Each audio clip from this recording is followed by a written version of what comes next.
So I'm going to turn it over. Actually, Judith, do you mind giving just a brief summary about the bill that we're supporting? Right, I'd be happy to. SB271 is called the Sheriff Democracy and Diversity Act, which I think is well named. The lead author is Senator Scott Wiener in San Francisco. Nancy Skinner is the only other co-author at this point in the Senate. We have about 5 or 6 co-authors in the Assembly, including Buffy Wicks and Phil Ting and Ash Kalra, and I'll look it up. Several others. They've been growing, and we have strong support from Rob Bonta too, though he's holding off on which bills he's signing on to, given certain bill limitations and the uncertainty, as you know, of the succession stuff going on in California right now. So anyway, this is something I've been working on this for a number of years. This is a very simple bill, but this is a bill to repeal the government code that was added in 1988 by the sheriffs that limited the pool of who could be allowed to run for sheriff in a California county to people with law enforcement, salaried law enforcement experience, and a certificate from POST, the Peace Officer and Training Standard. And it was often called the anti-Hennessy bill because it was written by the sheriffs. Michael Hennessy, a reform sheriff, was elected sheriff in San Francisco in 1980. And he did not come from law enforcement. He came from prison rights law. And they weren't happy about that at all because they have a very much more punitive model of what a sheriff should be than someone who wants to focus on rehabilitation. Actually, by the end, Hennessy served for 32 years and became one of the more popular sheriffs almost ever in California, won over a lot of his deputy sheriffs, but initially they were not happy. So this was written in under the Duke Majan regime. It was actually written by the sheriffs, and we want to repeal it. And the reasons for repeal, so all we want to do is strictly repeal this added government code. For 140 years, there were no such requirements in California. Most states do not have such requirements. California added it precisely to prevent any more progressives from running. And the outcome, the results have been catastrophic because it has limited so that at least half or more of sheriff elections go unopposed. The incumbent runs unopposed. Our sheriff in Alameda County has been a disaster. We tried very hard to get someone to run against him. 5 times now he's run unopposed. He's a right-wing Republican who congratulated Jeff Sessions and who had some of the Oath Keepers in a sheriff booth at his Urban Shield convention for years. We have enormous death rate in Santa Rita Jail, et cetera, et cetera. The county pays astonishing amounts of money in legal settlements over abuses in the jail and in custody deaths, sleep deprivation, literally rat feces in the food, you name it.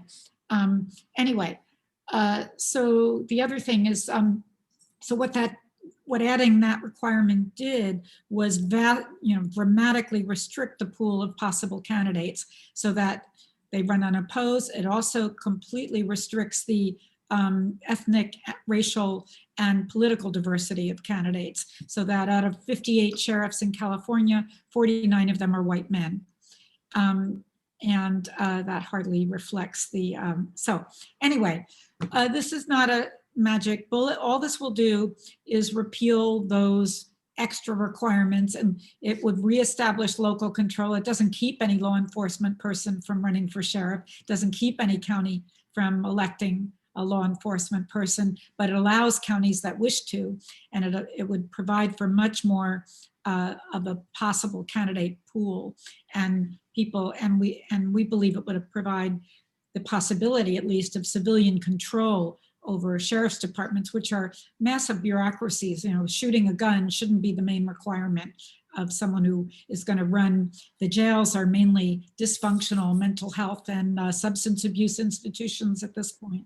It's a real mess. And the sheriff also is the police department for the unincorporated areas and is also executes the court orders, including eviction. So we've had horrible situations of like military equipment being used to evict housing, squatting mothers in Oakland. And it was the sheriff's department that when we were having the racial demonstrations last summer refused to come in to do support without the permission to use mace and rubber bullets, which they did even before curfew. So we have a lot of issues with our sheriff. So do many, many counties in California. That a lot of the sheriffs are abysmal. And one of the big issues is cooperation with ICE, which our sheriff does and a lot of other sheriffs do. And it was partly that issue that led me to this. Any questions about it? I mean, very straightforward. It doesn't cost any money. We are going to, it's been introduced. It'll be in public safety hearings on March 16. So if you endorse, I have a templates sample support letter. It would just be great.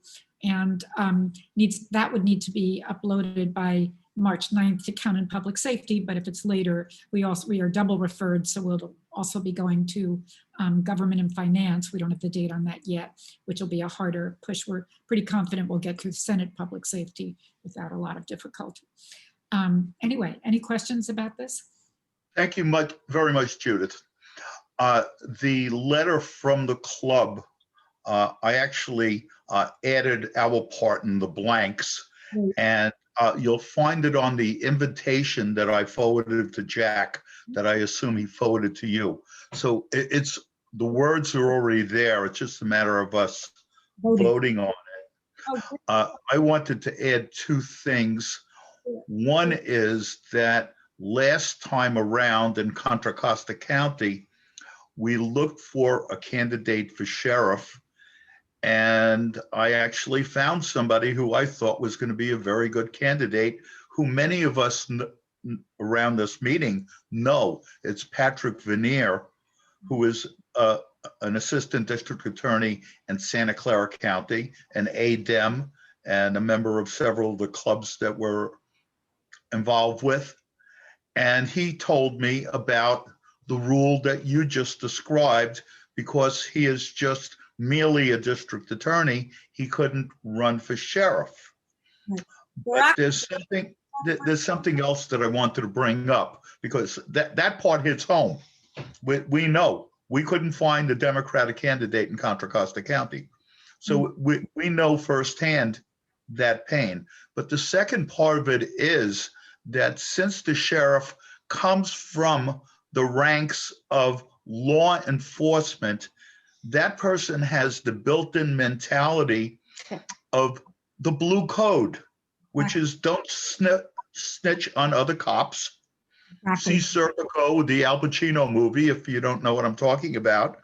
But we need somebody in charge who is not in cahoots with the cops who might break the rules and cover up for each other. Absolutely. And that is a critical part to this, in my mind. And by the way, the reason that I asked that this be videotaped is that we put this up on our YouTube channel. And once we've passed this, I hope we'll pass this, we'll forward this on to Rebecca Bauer-Cahan. Great. Along with the video. Fantastic. And you might encourage her to consider co-authoring, or certainly at least supporting when it gets to the floor. What about, pass it on to Rob Bonta? Yeah, well, Rob Bonta knows about this. Okay. No, we had pitched it for him to author this. I mean, yeah, we've worked with Rob around. He's totally supportive of this, and he will support it. Holding off on what he's going to put on his dossier this year because they have limits. And, you know, there's all this ambiguity about the AG secession and all of this stuff. So he's one of the finalists for that. He didn't say. Oh, yeah, that's right. Okay. Forgot about that. Okay. He was going to be a principal co-author, and then he said, I support fully, but I can't make any commitments right now to co-authorship until I'm, you know, anyway, so that's all, but he's totally supportive. Okay. So I'll open up also to any other questions, but I just wanted to check on one thing. Would this affect the 2022 race, or would it start later than that? It could affect it. It would be a close call because, you know, it doesn't leave a lot of time for campaigning, but it absolutely would be possible. In other words, it would allow for someone to run then. They would be, you know, they would really have to start their campaign. Like if it passes and is signed into law in, let's say, September, October, they could get started and whatever. But yeah, it would take effect January of 20. Okay. Yeah. So Yes. there's no delay date on it then. So, all right. Are there any other questions that anyone has? Either, of course, it's a revenue neutral bill. Does anyone else have any other questions? If no one has questions, then I would be happy to entertain a motion on this. I move that we pass this resolution to send a letter that was attached to the invitation here. It's quite an extensive letter, but basically says what Judith had to say in probably more words. I'll second it. Thank Right, you. I believe that was a motion by Ellis and a second by Kelly. Is that correct? Yes. Perfect. Then we'll do a voice vote unless we see we need to do otherwise, but all in favor, say aye. Aye. All opposed? And any abstentions? Do we have to do an individual roll call or not? No, so if we had a contentious vote, we would, but if it's, Excuse we me, do voice votes first. I'm going to say thank you and go back to my Wellstone CC meeting, but thank you so much. And Please tell the board at Wellstone that we've passed this resolution.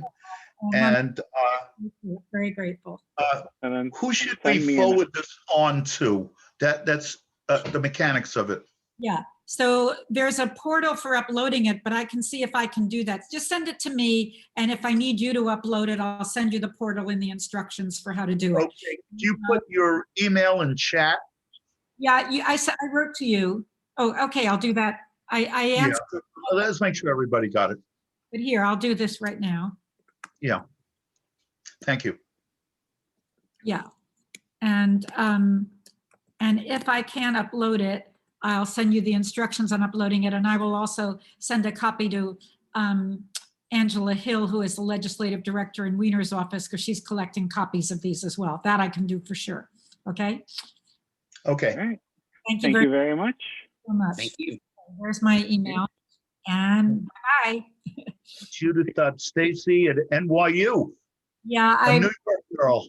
I'm a retired professor. I moved back here in 2013. I had started at UC. I've been bi-coastal during my career, but I was a sociologist there.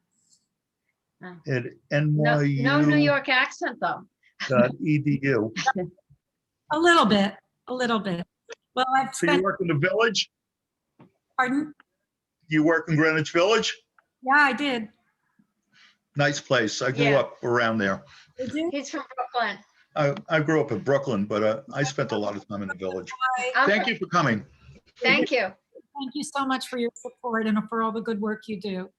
Bye-bye. Bye-bye. Bye. All right. So with that, I think we can stop recording here because that's the meeting. Yeah. Thank you all. And Evan, please Special stay on meeting. for a minute. You and Sarah. I was telling Jackie earlier that I was able